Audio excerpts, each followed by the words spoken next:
during that time, do you bring a lot of a following with you?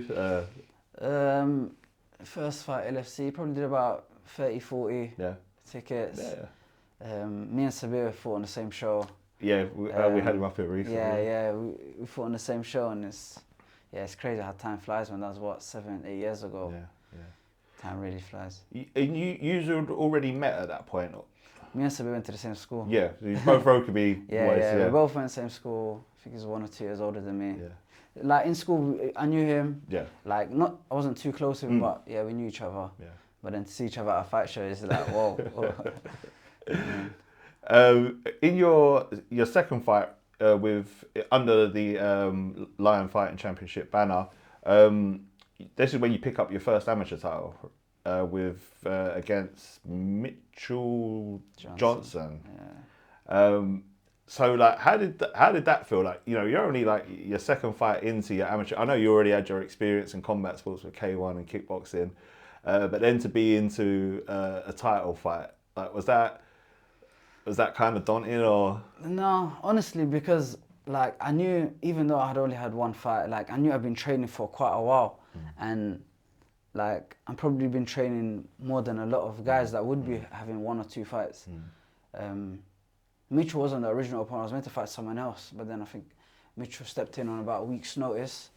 I don't think the guy is active or has fought since that time, but Mitchell obviously was like on 1 week's notice. It's a bit like, whoa, this guy's quite tall. He's very experienced.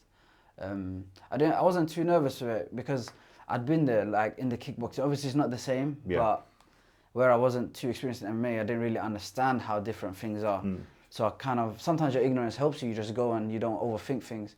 I didn't think like, oh, I'm inexperienced, and I just thought, I've been here before. I fought for titles before. I fought in people's backyards. I've done it all. You know what I mean? I've been to kickboxing shows where there's not a single person cheering. You know what I'm saying? So I've been there. But I didn't really think too much of it. I was just, if anything, more excited. It just built the excitement even more. And then I think so. Your first 3 fights are under LFC. So then you take on Ollie Southern. That's the following year in 2018. Like another win. Just quickly with that, was there anything that kind of stood out in your mind about just the promotion and the fights that you had, and then finishing with Ollie? The fights, like every fight is kind of, it's like it's a new story, you know what I mean? Like how I look at it, like now as a professional, I look at each fight as like a job. Like I say to myself, okay, as a professional, you're gonna have I tell people you're gonna have 30, 40 fights. You've got 30 jobs or 40 jobs, that's it.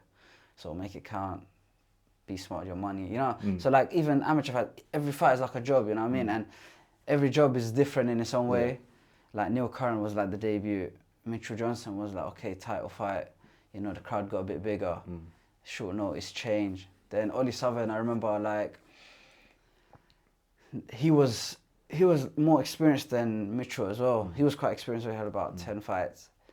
And I remember, like now looking back at it, I see how many things I did wrong and how many, even in the preparation, weight cutting, and it's got its own stories, you know what I mean? And I just look back at it, and there's always lessons to take.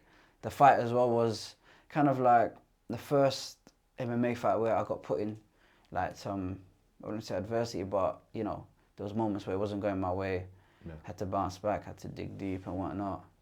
I remember one thing in that fight I remember very well was, I think in the 3rd round, I ended up on bottom near his corner, and the fight was competitive. I don't know if it was 1-1 or 2-0 to me, but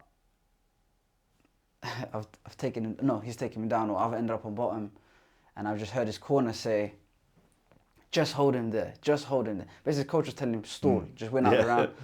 And then I was thinking, crap, like, is that what these MMA guys are on here? Like, they were just, like, that was my first encounter of, you know, guys playing the game, you know what I mean? And I was like, and then for a second, it's like, this guy's really, he's just going to listen to me. He's literally just trying to hold me down and not do nothing, just stall. And then I ended up reversing the position. And then boom, it was my time to play the game. I just remember I said, yeah. I'm just gonna hold you now. Yeah. So like that was a good experience, good eye opener. Yeah, like I started to understand MMA a little bit. I started to see MMA from a different light at that point. After that, that's when you make your Fightstar debut, and then this is where you start collecting. Now you're collecting titles from all these different promotions. You took on Joe Young.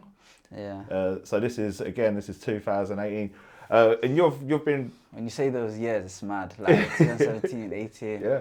It's like a distant memory. It's this would be Fightstar would be a promotion you've been connected with throughout your amateur career now as a pro. Yeah.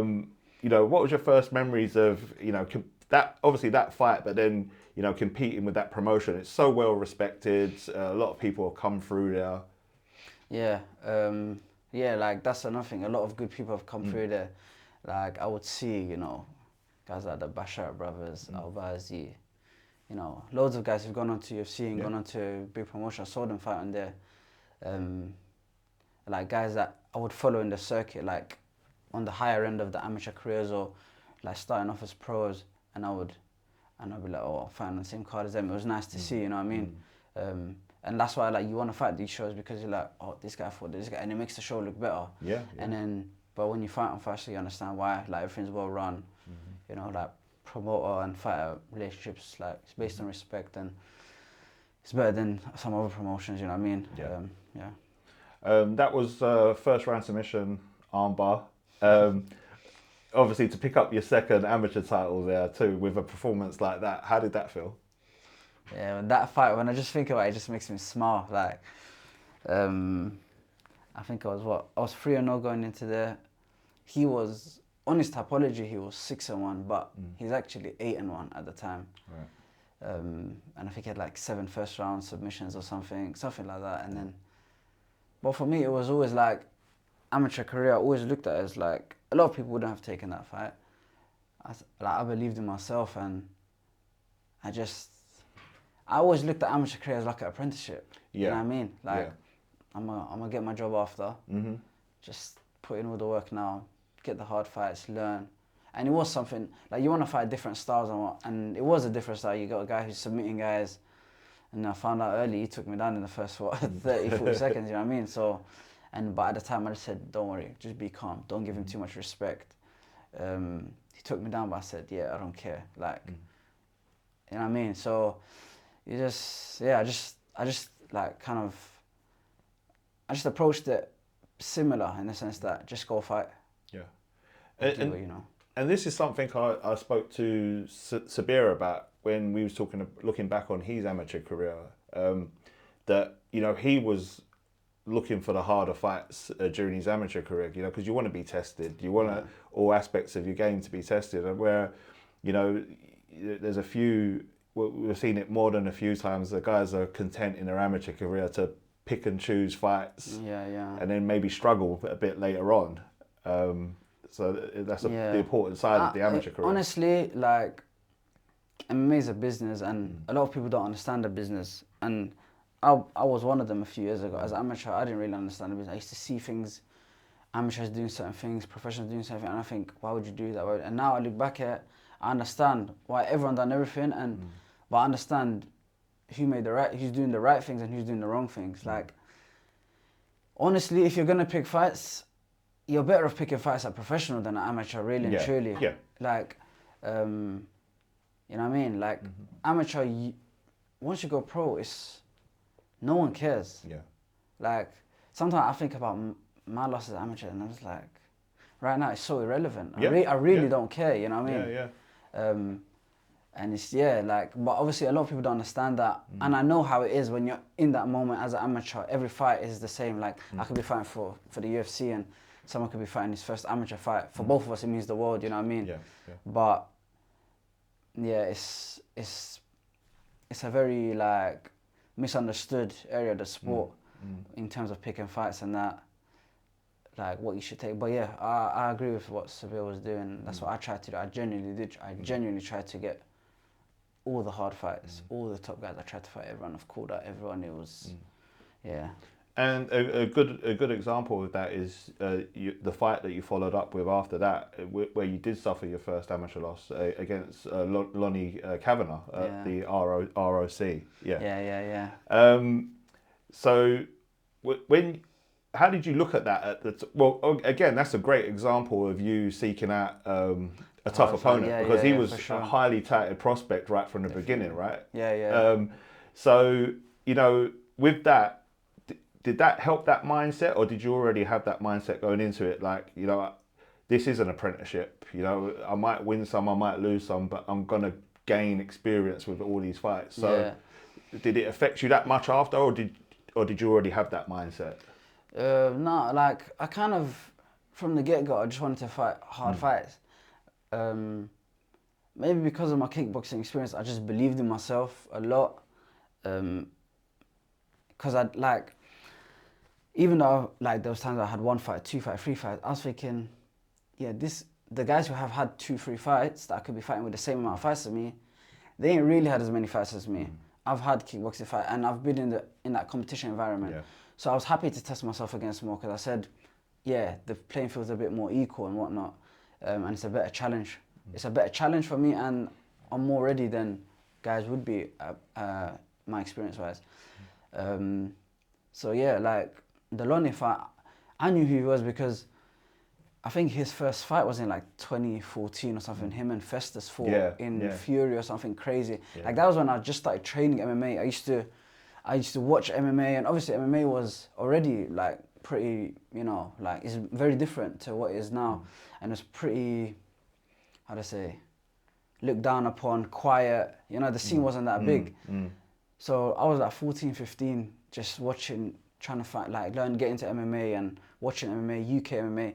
And then I want to see guys my age fight, you know what I mean? But, you know, I'll be writing on YouTube, 15-year-old MMA guys, London, and nothing comes up. But it's just Lone'er and Festus. And like, those are the only 2 who had done it. Like, they were the pioneers for the younger guys to start MMA, you know what I mean? And like, I watched that fight. So I knew who Lone'er was when I was like 14, when I hadn't even fought kickboxing yet. I knew who he was. So, and then I got matched with him 3 fights in. I was like, yeah, like, good challenge, and I knew how good he was, so I was happy to take that, and yeah, it was a good fight. You're right there, because I like the same thing. I remember like seeing this young talent coming up, you know, Lone'er, Festus, Kingsley Crawford. There's all these guys at, you know, London based. That scene was really worth watching. You know, that's what got me into the amateur scene, was like guys like this. I'm paying more attention to that than the pros at one point. Cause there just wasn't too many guys, and but it just goes to show like who's still left out of those young guys that were doing it from the get go. You know what I mean? A lot of them I've seen a lot of them come and go. You know what I mean? I think Lone'er, Festus, me, even well, I wouldn't say I was in that scene, but it's like, you know what I mean? It was just a handful of guys anyways, and now there's just like 1 or 2 of them left. So yeah, it just goes to show. You know what I mean? Like, just got to trust the process. That's it,